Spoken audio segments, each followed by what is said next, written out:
Welcome to FranchiseWire Live, your source for all things franchising. Remember to subscribe to FranchiseWire Live on YouTube. You can also follow us on Facebook, Instagram, and Twitter. And for the latest in news, events, and happenings in franchising, bookmark FranchiseWire.com. Now here's the host of FranchiseWire Live, IFPG President, Red Boswell. Welcome back to FranchiseWire Live. I'm your host, Red Boswell, President of the International Franchise Professionals Group, IFPG. We're joined today. But we have a sponsor.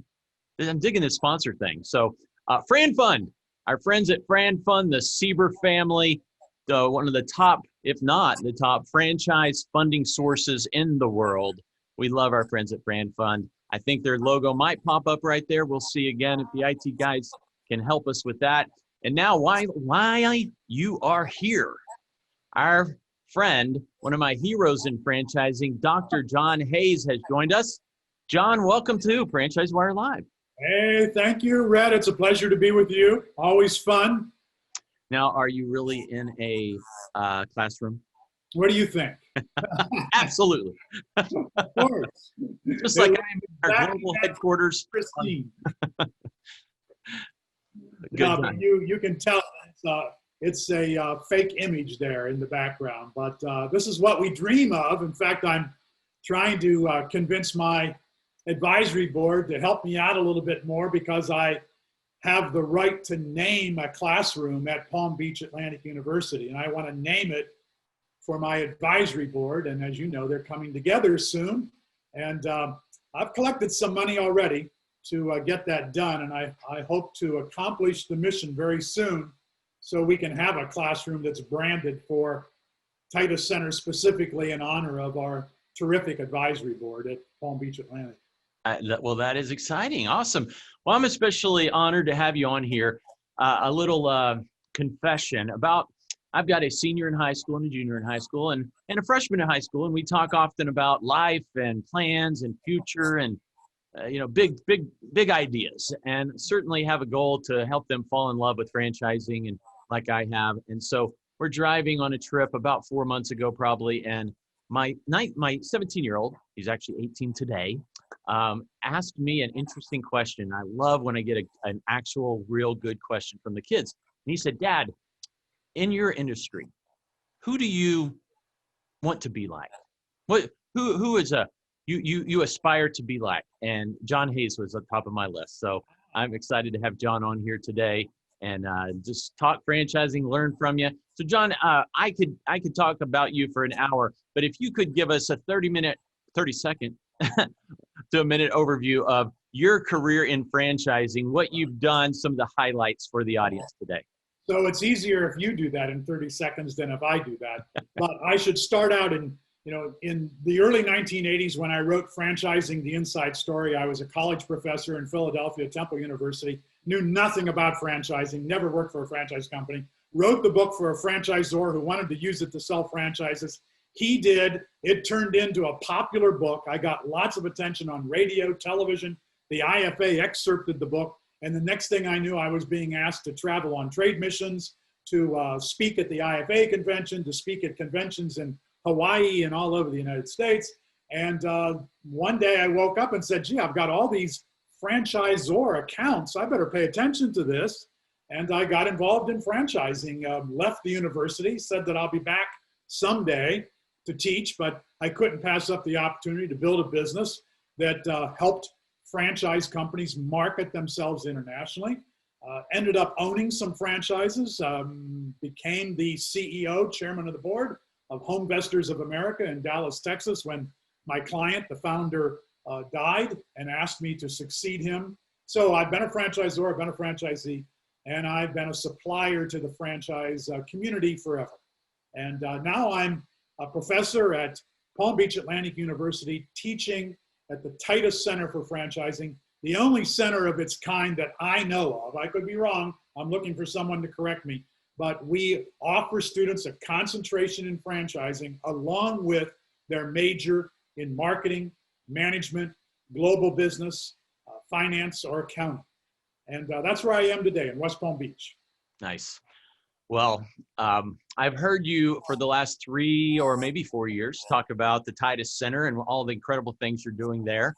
And part of that message I've heard as you spoke from stages and from calls like this was the desire to one day add an MBA focus in franchising.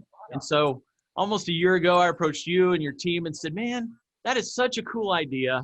Can I help in some way? And so prayers were answered, and working with you and the awesome team there at PBA, I'm honored to be able to help you put together a emphasis or focus in franchising for MBA students. So we're in the infancy of that plan, but man, I'm loving doing it. So thank you for giving me that honor. Well, thank you for becoming a student in our MBA program at Palm Beach Atlantic. And this gives us the opportunity to formulate the MBA concentration for franchising, which we had planned to do. And you accelerated the plan a little bit because you showed up and said, how can I get involved? And so couldn't find a better way to do it than to have you on board, Red, and to help me out with it. So it's fun and scary, frankly. Only 4 of the 12 classes do I get to really do anything in franchising. So I've got 8 classes like any other MBA student, most half my age. And boy, there's some formulas I don't recall what they are, and some symbols that have gone way past my memory. I've had 1 class. I'm in the middle of 2 more. And I'm proud to say I got an 86. I didn't know if I would get a 6 about halfway through that semester, because there's this is dusting off some cobwebs. Yeah. Well, good. You're on track. So it's a good opportunity. It is. It's a fantastic opportunity, and I've loved getting to know PBA. In fact, I'm taking my son, my 17-year-old son I mentioned. He's going with me to the advisory board meeting here in just a couple weeks. Yep, we're looking forward to that. We're making plans to give Mason the grand tour of the university and hook him up with some students who want to spend some time talking to him about what they're doing and what he might be able to do at Palm Beach. Maybe he'll get over to the ocean, which students love to do because we're practically on the water here in downtown West Palm Beach. One of the reasons why so many students come here, it's a good Christian university, small, 4,500 or so, 5,000 students. So it's very manageable. It's pleasant. It's fun to be here. It's downtown, and you got water and you got sunshine, most of the time. So it's a good place to be. He noticed on your website you also have girls. Yeah, you got some pretty girls, that's for sure. Hey, John, I just realized you have interviewed me half a dozen or more times. This is the first time I get to interview you. That's right. You've had the working with a resource for on a number of occasions, and so. Well, you're active with BizCom PR, yeah. And the How to Buy a Franchise radio program was fun to do together. Yeah. More than once, I think 3 times. Yeah. And BizCom publishes that program, and BizCom manages the howtobuyafranchise.com site, where I have a lot of my resources there. I've recorded programs there, and they manage all that. BizCom years ago, 1995, actually bought my business. So the Hayes Group was acquired by BizCom when I decided that, I did it for 10 years when I left the university, and said it's just 25 clients at a time. I had a small group of people. I was traveling. I wanted to do more writing and more speaking. I wanted to concentrate on just a few clients. And so I worked with the Dwyer Group. I was on their board. It was a public company until the early 2000s. So I was very busy with them, busy with mailboxes, etc. At the time. Janny King was another one that kept me very busy at the time. Plus, I was doing Successful Franchising Magazine at that time. And so Scott White, and he had a different partner later to be Monica Fide, they actually took over my client base. And some of those, like the Dwyer Group, is still with BizCom all these years, now Neighborly, of course. But I was just talking to Neighborly this morning. So yeah, great company. Yeah. John, besides running the Titus Center for Franchising at PBA, what else keeps you busy in franchising? That that is everything I do comes out of the Titus Center, is associated in some way in franchising. So when we're not in the midst of a pandemic, things look a lot different. This is our 4th year. It's amazing. You know, I've had 3 years in the books already with the Titus Center. And so we have graduated a dozen students. One of them is a franchisor, a 20-year-old kid who came up with an idea that he sold to Ray Titus. And he and Ray are partners. And I say that because I spend a lot of time with our students who most of them want to buy franchises. 97% want to become franchisees. But in this case, young Michael Gardner became a franchisor. So we've graduated a dozen or so. I have one who's buying his 2nd franchise already, he and his sister. So a lot of time spent there. I had to develop all the classes. And there are 3 primary courses: Principles of Franchising, Franchise Case Studies, and Franchise Management and Operations. So I had to develop the syllabi for the courses, and then they have to do an internship as well. But that was an easy 3-hour course. And then we went from teaching these classes in the classroom live, which I really prefer that, but we've made a move to make sure, and we did it before the pandemic hit, but I only had one class, Principles of Franchising, ready to go online. But eventually, all 3 of my academic courses will be online. So yesterday, for example, I was at United Franchise Group interviewing executives there for my Franchise Management and Operations class. I started, I think, in last May to do my lectures on video and interviews on video for Principles of Franchising. That started last May, and here we are about to end, in about a month, we end this semester, and I am still editing videos for the last 2 or 3 modules of that first course. Takes a lot of time to do it. But I get great reports about our online courses. Then I've got a 40-plus member advisory board.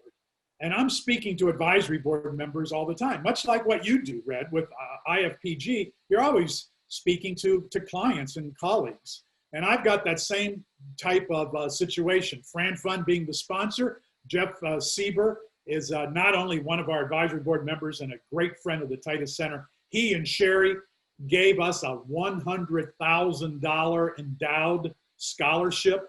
It's one of 3 that we have already.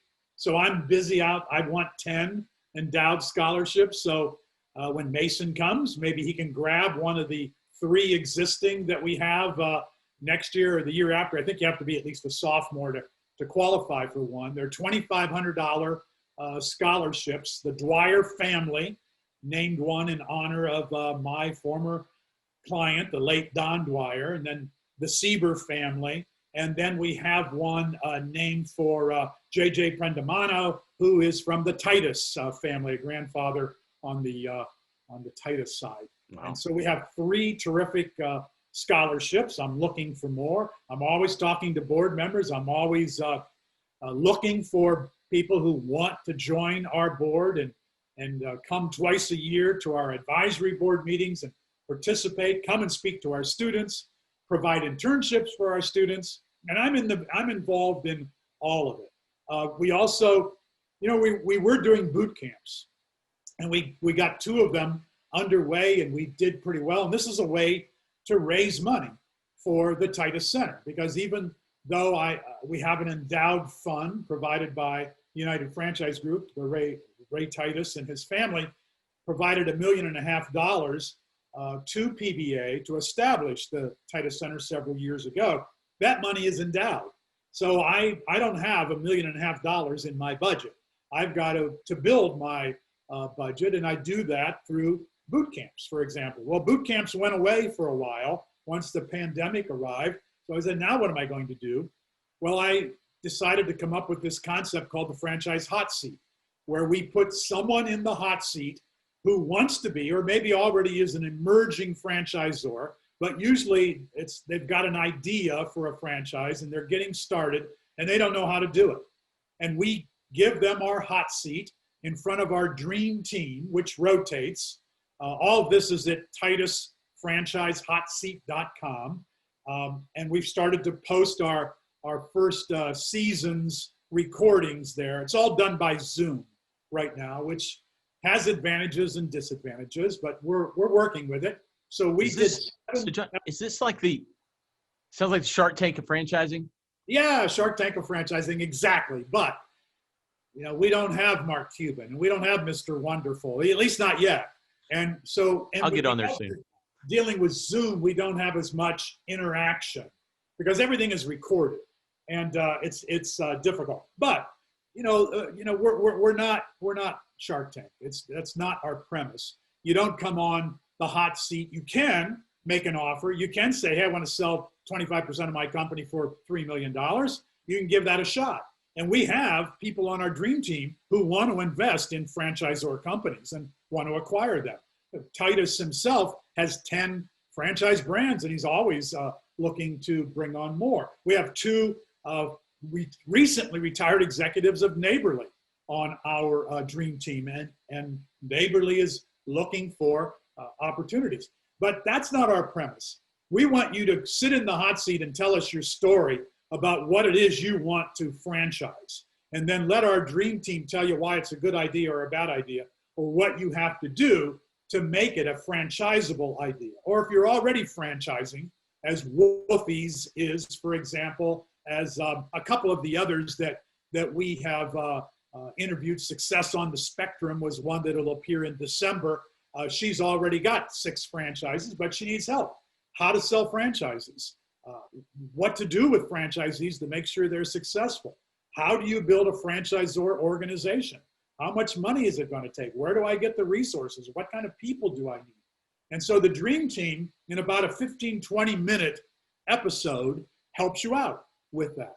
And then we record this, we post these on YouTube as well, on our channel that we're building there, and also at TitusFranchiseHotSeat.com. And this becomes everything we do is about education. So if you want to know more about how to establish a franchisor business, go watch the episodes of the Hot Seat. Edible was our big sponsor for season number 1. We're really grateful to Edible. That organization led by Tarek is always interested in next-gen operations, looking forward to the future of how to help emerging franchise companies. We also had Transworld Business Advisors and Accurate Franchising and Crank Communications and NG Productions, all as sponsors of our first season. So, and again, that we need sponsors to help us underwrite the promotion of the program and some other related costs, and to help the Titus Center to make sure that we can continue providing education to franchising's future generations, which is what we do. Now, Edible, is that the new name of Edible Arrangements? Edible Arrangements, yes, because Tarek Fareed, the founder, and his daughter is involved in the business, and a big organization. But Tarek's a former IFA chair, and so he has more than one brand now. And so they have gone by Edible, just Edible in the sponsorship. Nice. Well, John, I love anytime we're doing an expos all over the country, you're usually there, and you've got a breakout session where folks can actually pay some money to come to a class on how to buy a franchise. That might be the name of it. Yes. I'll try to slip in when I can and steal some nuggets from you. You got any of those planned coming up? I mean, any events? Can we call Tom Portese and ask? We've gotten close a couple of times, but I think we are probably the spring will be the next time that I do. It's a 2-hour program. I have done it since the beginning of the very first International Franchise Expo. So it's more than 30 years old. I have been teaching that seminar at IFEs and at the regional expos. So that's why you see me. The only time I didn't do is when I lived in Kuwait. For those years, I only did the IFE. Somebody else did the A to Zs. It is a paid, it's one of only 2 or 3 paid seminars at the expos. Yeah. I usually get small crowd 50, big crowd is 100, 120. At IFEs in New York, I do 2 of them because they sell out. So it's a very nuts and bolts. I tell people, I'm not here to convince you to buy a franchise. That's not my job. I'm going to educate you, the good, the bad, and the ugly about franchising.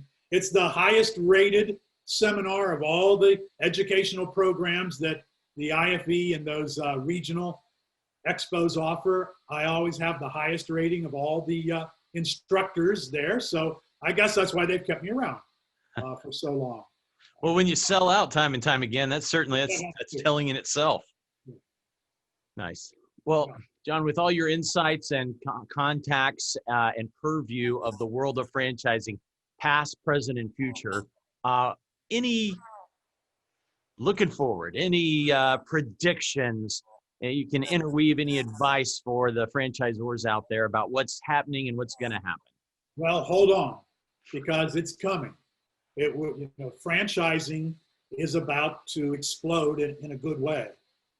We've had somewhat of a setback here because of the pandemic. And yet, my board members, for the most part, right here in West Palm Beach, we're the home of United Franchise Group with 10 brands. We're the home of Sloan's Ice Cream. We're the home of TBC Corporation, which is Titus and Big O Tires. All these people are on my board. We're the home of Burger Fi, which is going public in the midst of a pandemic, a new member on my board. So I talk to a lot of people. I get a lot of input. I also do occasionally, the Titus Center will sponsor Zoom conferences on a franchise topic. You've been on some of those. We had 350 people plus on the one we did with Senator Rubio. So I'm always picking up what's happening. Who's selling franchises, who's not. The brands I know are selling. I know some brands that aren't selling franchises. They're struggling as well. Yep. But people figured out how to take advantage of Zoom and how to go virtual. So don't stop. They didn't stop doing discovery days. They're still doing discovery days. At UFG, they do multiple discovery days every day of the week. Wow. And they're continuing. Right through the pandemic, they've continued to sell franchises.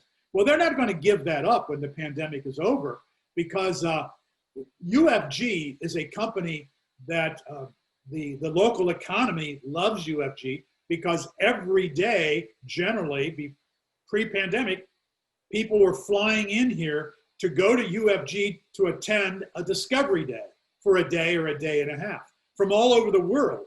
People coming in here for those multiple brands that they have. So the Tituses buy the ticket for the prospective franchisees to come in and put them up at a hotel that's right down the street from their headquarters. That's a lot of money in airline tickets. But they also know that they bring in 100 people to a discovery day, they're going to sell 80 franchises to those people. They have about 80% conversion ratio. So it's well worth buying the tickets. But now they're not buying tickets anymore. They're not putting people up at the hotel anymore. Well, they're not going to give that up. That's been a huge savings. And I'm waiting to hear, because they either don't know yet or they're not ready to say yet what that conversion ratio is. It's still 80% on doing virtual discovery days. I tend to think it's better to bring people to headquarters where they can actually sit in a classroom, where they can knock on the CEO's door and go in and say hello, or go down the hall and talk to the training and ops people. I think that's probably a better experience. But everybody had to adapt.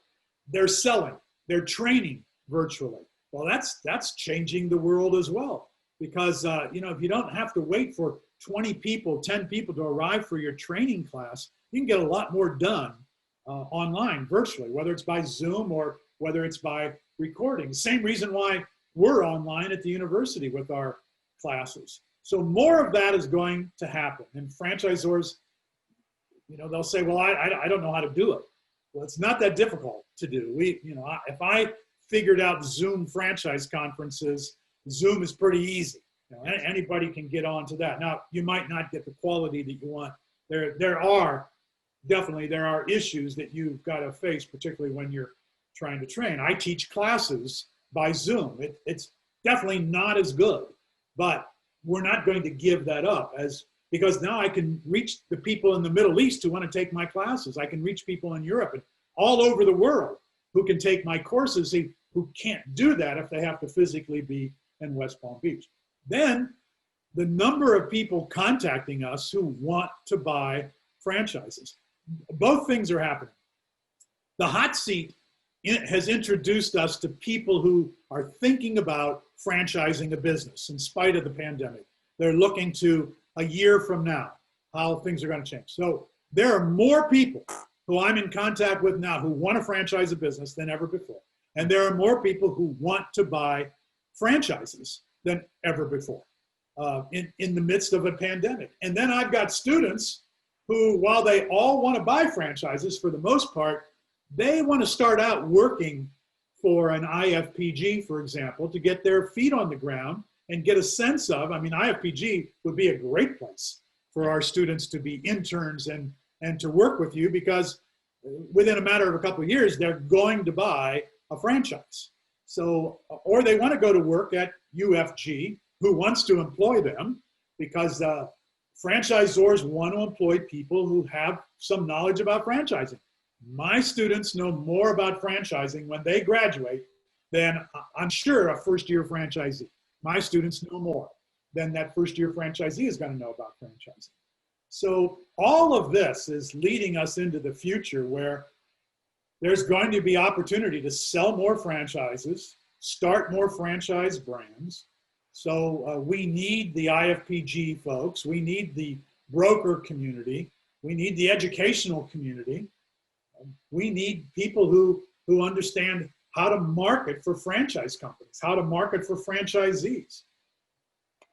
And lending and real estate and accounting and attorneys. The whole industry continues to just, the bar being raised, the whole tide is coming in for franchising. It's a beautiful time to be in franchising. And can you imagine being a mom and pop right now without the support and it's got to be a scary time. That's scary, yeah. Yeah, and they're struggling, of course. And not that franchisees aren't struggling and franchisors. I know someone. Yeah. And we're here to help them as well, as you're there to help them. We're great resources for them. All they got to do is ask. Yeah. More of that is happening. So I see a bright future, and regardless of how who sits in the White House in the next 4 years, I think one of the blessings of this election is that if we have the right party in control in the Senate, to some extent in the House, we're going to be able to keep some things in check, because that's a word. There's a platform that's anti-franchising, and we're aware of it, and we've got to work with that, and we've got to work around that. So I have great hope for what we're going to be able to accomplish. I think there's going to be, the bureaucracy is going to be in a snarl for the next 4 years. Maybe not a lot gets done in Washington, D.C. That may be a good thing for franchising as well, but we're going to get things done. And we're a powerhouse in Washington, D.C. with the IFA based there. But when when we do the fly-in and we go up to Capitol Hill and we meet with legislators, they're blown away by what the mom and pops who are in franchising are able to do, and what a man or a woman who had no education in franchising per se, but came up with this great idea for a new chain of restaurants or business-to-business services, that this idea came to them in the middle of the night with a little bit of money. They build it, and look now, they've got 1,000 franchisees across the country. Our story in franchising is just, well, as you know, it's amazing. And it is. Story after story after story. It's just if you're in business, why aren't you in franchising? Now I realize that's every country in the world's envious of what we've created, and they want U.S. brands to come there, and they want their brands to be able to enter. They feel like they've truly succeeded if their brand has entered the U.S. or Canadian market. Yeah. So we certainly are the envy of the world.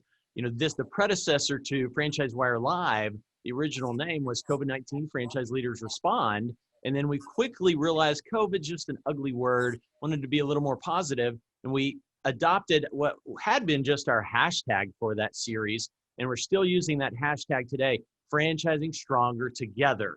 Such a tight-knit community, giant trillion-dollar industry, and yet so close, so small, so warm and connected, competitors supporting competitors, guiding, influencing, educating as you're doing with us today. Great industry to be a part of.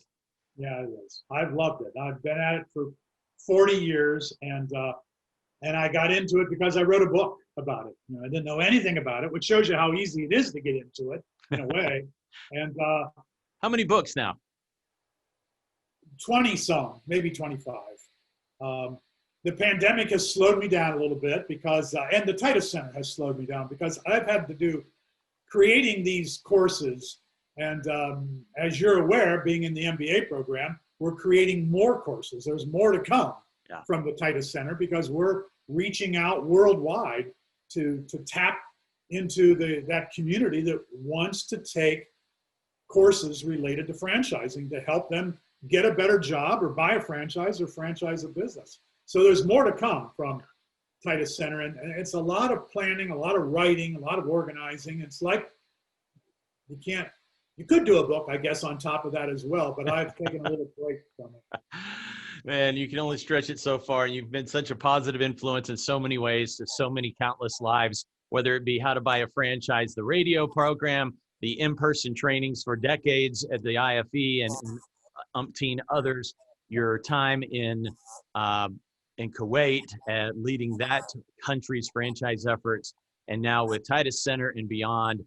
Thank you so much, John, for helping us today. And gang, you've been listening to FranchiseWire Live with your host, Red Boswell, president of IFPG, and our good friends at FranFund have helped bring this together. And most importantly, our guest, John Hayes, with the world of franchising. Thanks, John. I like that. Thanks, Red. See you soon, my friend.